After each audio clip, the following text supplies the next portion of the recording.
Today I'd like to welcome Jake Gardner to the non-league radio show. Hello, Jake. Hello, how are we doing? Yeah, not bad, not bad. Before we get into what you're doing now, I want to find out about your first memories that you've got of football.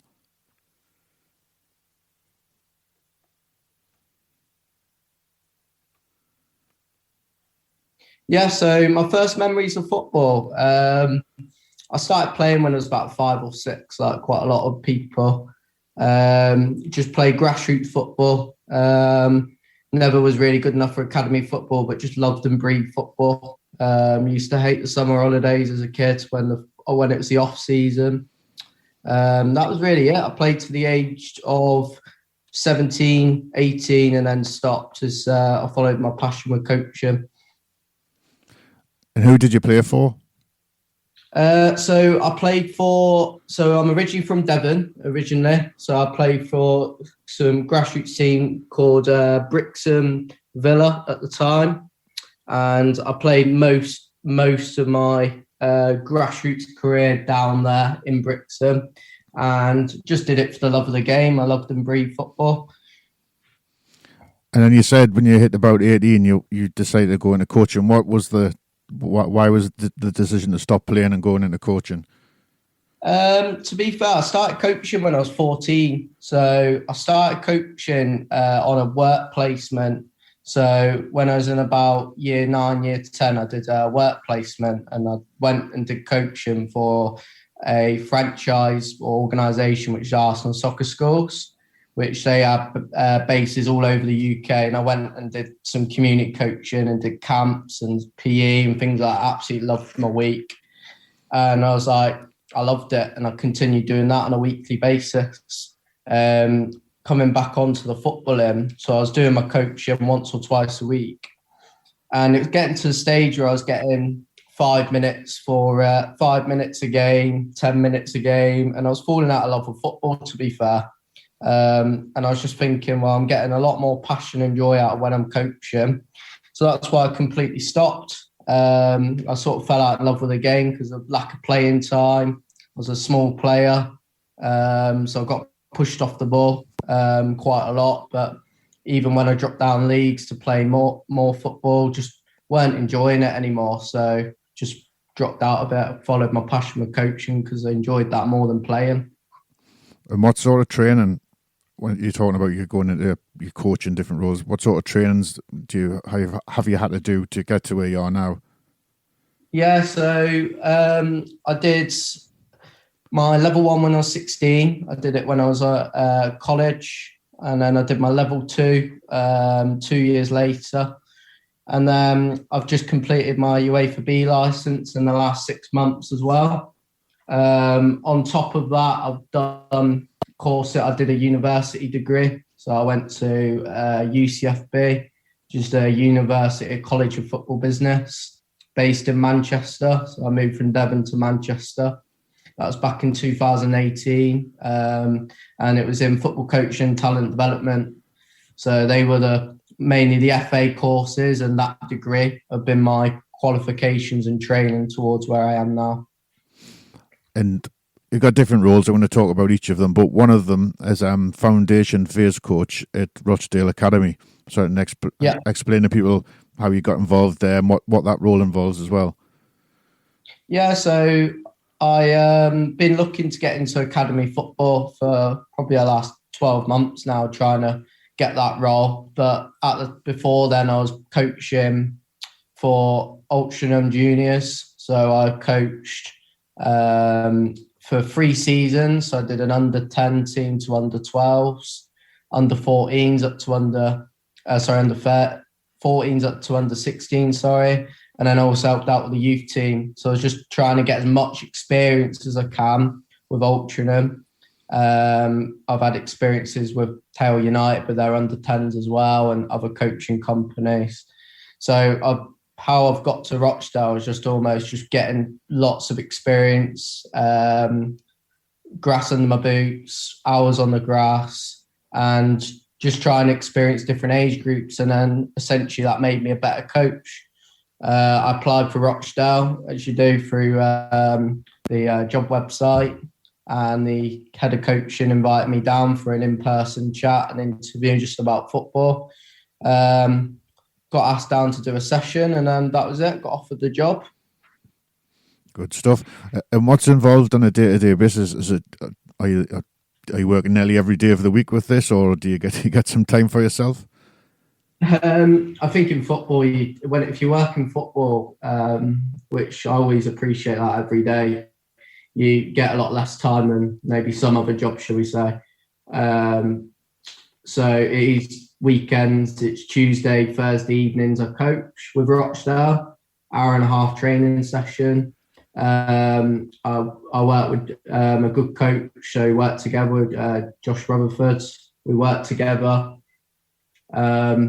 So it'd be Tuesday, Thursday evening, and then Sunday morning for a game. And then that's not including any additional things. So you might be invited to a festival. That might be a Saturday morning or a Friday evening, for example. So with my other job and my other coaching role, that will take up quite a lot of my week. A lot of planning goes into play. So when I'm planning my sessions, planning my games, because it's all about development of the players, especially at my age. I will coach at under 9, so the first year at academy football. So it's almost installing the basics and fundamentals and standards for kids on and off the pitch. So are they doing the right things on the pitch in the way Rochdale want to play, but also are they good people and are they good learners? That's an as important thing for Rochdale. So if they're good people and they're good learners, along with doing the right things on the pitch, then they'll be equipped to progress through the game and through life, essentially. If you're a good person, you'll get on well in life. And what sort of numbers are we talking of kids involved? We're roughly 12 players. So me and my assistant coach, Josh, we would work together essentially. So Josh would be the lead coach one week on a Tuesday, for example, and then I'd be the lead coach on a Thursday. So half the week I'm the assistant and he's the head coach. Half the week I might be the lead coach and he might be the assistant. We work together. There's no assistant and lead essentially, because we both take it in turns, because he has different outcomes he might want to get out of. So we work together quite well actually in planning and the delivery. So we might split the groups up, for example. So we might have 6 players each, or we might lead a whole group and Josh might ask me to work with a certain individual, needs a bit more support, and that truly depends on a couple things. So that might be the topic we're working on. So it might be, say, attacking 1v1. He might tell me to just pull kids out and work with them. We call it like drive-by coaching, and work with them while he's leading the practice.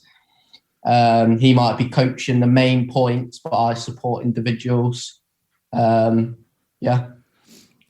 And I'm looking at your Twitter here, and we'll give it a shout out because people can go. It's Gardner coach. Also, your first team coach at Old Alts. Yeah. Tell us a bit about that as well. Yeah, so this is why I really look forward to coming on the show, mainly, to be honest, about that, spreading the awareness of grassroots football. So I got into that partly to do with my role at the coaching manual. So someone who I work with, Lee Fletcher, he asked me to come down and help him out because he was currently the head coach there at the time. This was back in July 2021, so the start of last season. And I said, yeah, that'd be brilliant. I've never worked with senior players, expect like older players in their mid-20s, mid-30s even. Never done that before. The oldest age I've worked with was 18, 19 up to them. So I was thinking, yeah, this will be a brilliant experience. It was a challenging year. So it was more of a contrast for me. Always worked with younger players. So when I started coaching at 14, I was introduced with 4-year-olds, 5-year-olds, and got older. And I never really got to coaching even 18-year-olds till I was about 18, 19, which is 4 years ago now, so not long ago. So it was a really contrasting experience for me in the way you got to communicate with players. What we got to remember is these players, they want to learn, but at the end of the day, they want to have fun and they want to put a sweat on as well. So it's finding that balance of not giving them too much information from a development point of view. Because some players might just want to come and play, and they don't need that, and they learn by just playing the game and the activity I might put on. So it's just trying to read cues off the players. Some players just tick just by leaving them and learning in the game, and then some learn by pulling them out and giving them little bits of information. So it took me a good season for me to really learn how to communicate with them and get the best out of them. Because at the end of the day, it's results business when you coach in men's football. So you're setting up teams to win football matches. And now the head coach has left last season. So I'm not the manager, but I do all the training and set up the plans for the match days. And I've come on a long way in terms of probably where I was 6 months ago, just in my communication methods with those players. Good stuff. And there, it says they're competing in the Manchester Football League, and the firsts are in the Premier Division, reserves in the fourth. What sort of standard level are what with the Manchester? I don't know anything about the Manchester Football League. So the Manchester Football League is quite an interesting division, to be honest with you. So, because the Premier Division with the first team who I work with mainly, it's one division off the Northwest Counties, which is semi-professional football on the football pyramid. So you've got a lot of players who either might have played one or two divisions up who are playing in that division. You've got players that are pushing to get in that division, and then you've got players that are just not quite there. That's probably almost their limit, the Manchester Premier Division. So you've got a lot of technical players, but you've also got like a lot of physical players. It's a much faster game. I've watched a lot of like semi-professional football. I used to do analysis with Altrincham first team, and even like in the National League, it's slower football. Whereas the Manchester Prem, it's real fast paced. It's almost like sometimes it's a proper physical battle, and you've got to be able to play. So it's a really interesting challenge, and we're competing with teams who are much more better back financially than us.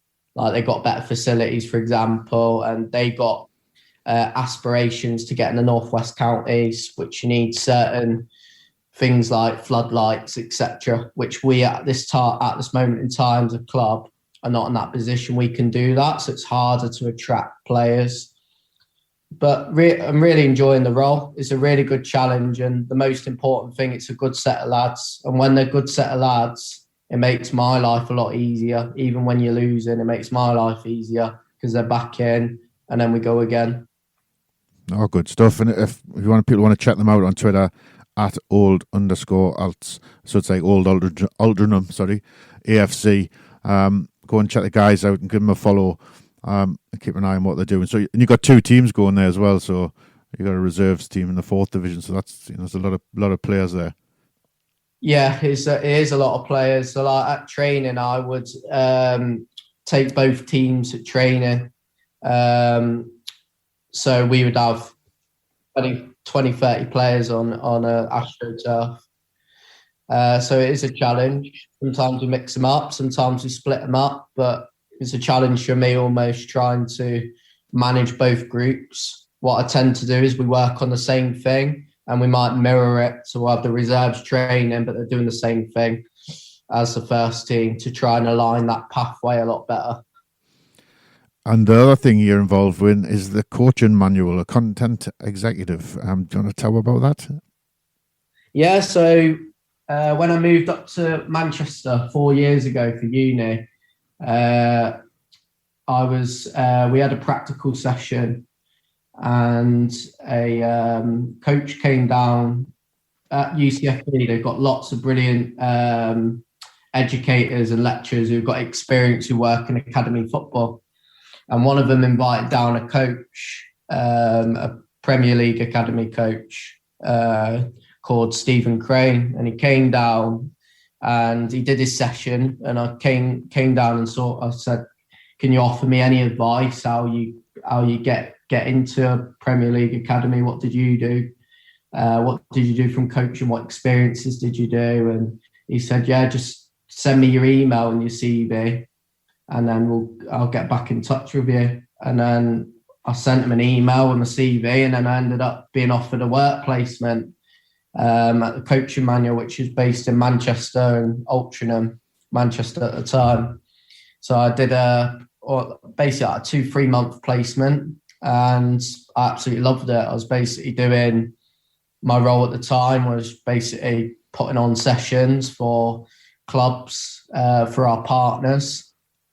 What that might entail is, for example, we work with professional clubs like Southampton and Rangers, and they might send a session, and we would put all of their content they might have on it,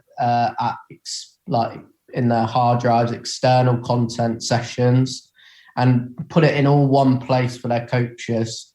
So that's what I was doing for 3 months, and then I got offered a part-time role while I was at uni, which carried on doing what I was doing. And then in the end, I was there nearly 2-3 years, and I got offered a full-time job last May now. So my role now is content executive for the Coaching Manual, but I also manage our what we call partnerships. So any sort of content they will want, I can put it on their website. They'll have their own website. So, for example, Rangers have their own platform. Now, why this is important is just to almost give coaches more content. More content means more support to them to make their lives easier at any level of the game. So we work with organizations in America, grassroots organizations, and then obviously we work with Premier League clubs. So what that entails is just putting on content so it's accessible. So it's all together. They go there, and it's not giving them the answers. It's just giving them ideas. That's what it's all about, because we don't want to tell coaches how to coach. Coaches are good enough to coach, and they got their own philosophy, or the club's philosophy. But if we're giving them ideas, so on the Coaching Manual, putting practices and guides on and interviews, coach might just look at it and go, I like that, I'm going to put that into my game or my philosophy. And that's all we want to do, is support the development of coaches at all levels of the game. And I've been lucky enough to have experiences in America out of it.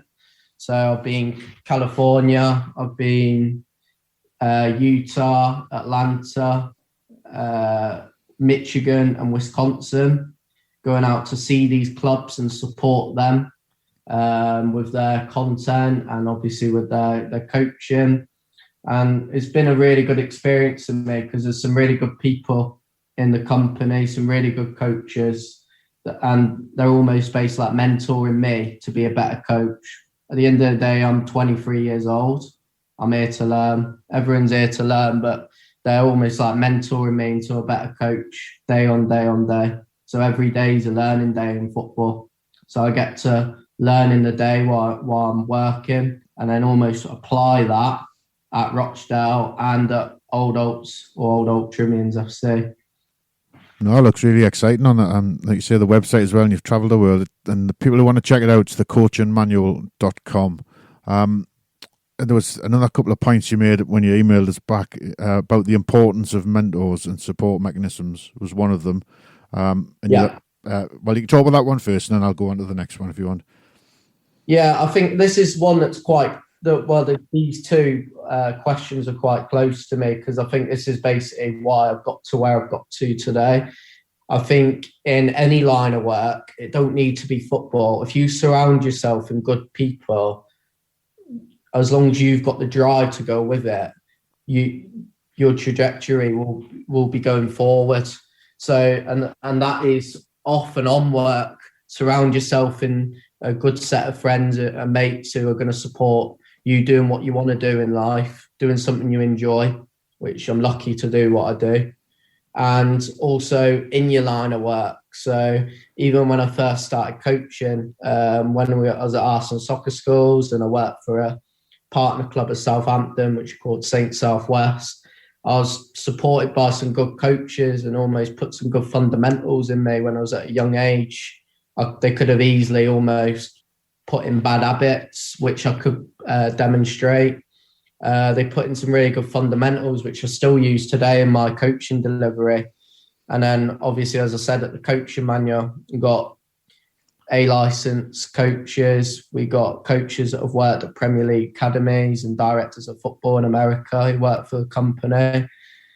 So the importance of mentors is so important, because they've been in your shoes. They know where I am and what I need to do forward.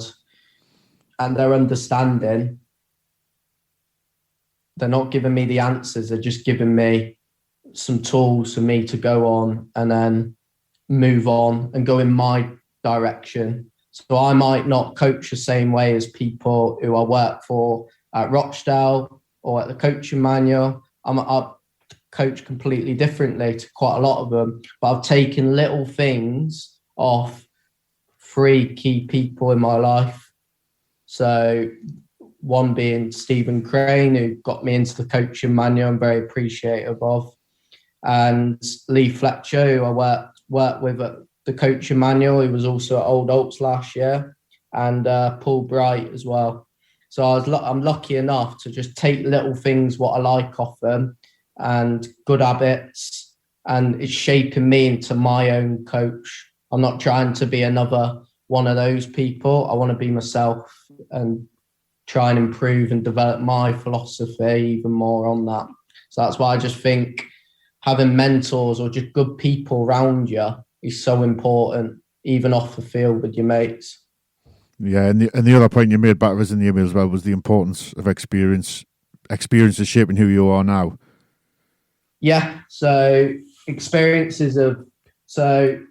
I feel like experience is so important, especially in football, but I think in anything. Like, I've been lucky to experience coaching all ages now, male, female, disability football, and it just allows you to be more adaptable. Obviously, teaching PE makes you more adaptable. So the higher you go up, and this is what I've learned, I'm still learning about the role in Rochdale, so I haven't been there long.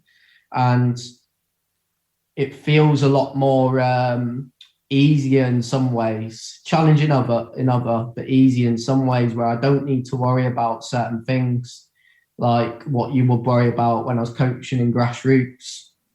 But in other ways, it's more challenging because I've got to put more detail and information in. Experiences in other ways as well. Going out, like I was lucky enough to go out and coach in America straight away, like the kids are different culture, coaching in different culture, coaching in Devon to Manchester. The players, coaching's different. There's a massive difference for me. And in America, they're different again. So it's all experiences what I learn, and they're shaping me day by day. Oh, great stuff. And lastly, because it's been great talking, I want to find out what dreams or aspirations you might have for the future. Yeah, like I always find this quite an hard question, because it's hard to know where you're going to be in about a year or 2 years' time, or maybe 5 years' time. For me, it's just I need to just keep doing the right things. At the end of the day, I'm 23 years old, so I just need to keep doing the right things, keep coaching, keep getting experiences. I feel like I'm getting the good balance at the moment with working in first team football, where it's results based and you're managing players that might be going on nights out, for example, trying to manage them and keeping them reined in. But then also working in academy football, where it's all about development of players at a very young age of under nines. So it's just trying to keep those experiences, keep going this way, and then reviewing it. I try to review it every year, 6 months to a year. Am I enjoying my role? Where can I go now? Obviously, I want to do my Advanced Youth Award in the next 2 years. That'd be my next qualification. And then from then, it's an open book, to be honest. I want to get some more experiences in other age groups. But I understand that's going to take time. So it's a difficult question. Yeah, it is a difficult question. And it is for anybody to guess like where they're going to be in a year's time is going to be difficult. But I'm going to shout your links out for everything. So your Twitter is J Gardner Coach. The coaching manual on Twitter is at coaching manual, at Rochdale Academy, at old_alts, and thecoachingmanual.com. Well, you stay on the line when we're finished, Jake, just for a little chat. But it's been excellent speaking to you and hearing about your experiences. Yeah, I appreciate you inviting me on. As I said, more importantly, I like the morals of the podcast about non-league football. I think not as many people might participate in grassroots senior football, men's football, as they did maybe 10, 15 years ago. So just keep doing what you're doing and spread the awareness of non-league football. Love what you're doing. Thanks very much. Right.